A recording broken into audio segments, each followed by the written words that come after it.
అందరికీ నమస్కారం అండి. ఈరోజు పోలవరం రేపు జరగబోయేటువంటి మహాశివరాత్రి సందర్భంగా ఏర్పాట్లను పరిశీలించడానికి పోలవరం పట్టిసీమ దగ్గరికి రావడం జరిగింది.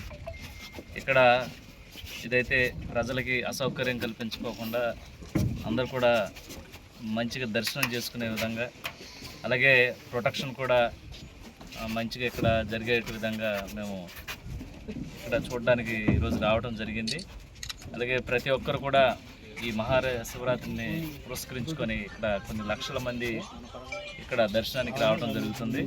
వారందరికీ కూడా ఎలాంటి అసౌకర్యం కల్పించకుండా ఎన్డీఏ ప్రభుత్వం తరఫున మేము ఫుల్ సెక్యూరిటీగా చేయడం జరుగుతుంది.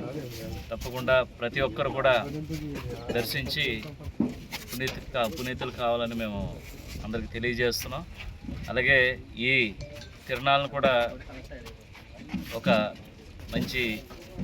అందరికీ మంచి సందేశం ఇచ్చే విధంగా ఈరోజు ఈ తిరునాళ్ళు కూడా గత ప్రభుత్వాల కంటే మన ప్రభుత్వం వచ్చిన తర్వాత వీటిని ఇంకా మంచిగా జరపాలని, అలాగే ఇటు పోలీస్ వ్యవస్థ కానీ అక్కడ రెవెన్యూ వ్యవస్థ కానీ ప్రతి ఒక్కరు కూడా వీటి మీద పర్యవేక్షించి గత 2 రోజుల క్రితం ఎస్పీ గారు, అలాగే కలెక్టర్ గారు, జేసీ గారు వీరందరూ కూడా వచ్చి ఇక్కడ పర్యవేక్షించడం జరిగింది.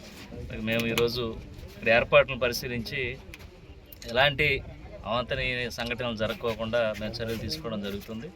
తప్పకుండా ప్రజలందరూ కూడా వచ్చి దర్శించి వెళ్ళాల్సిందిగా కోరుతాం.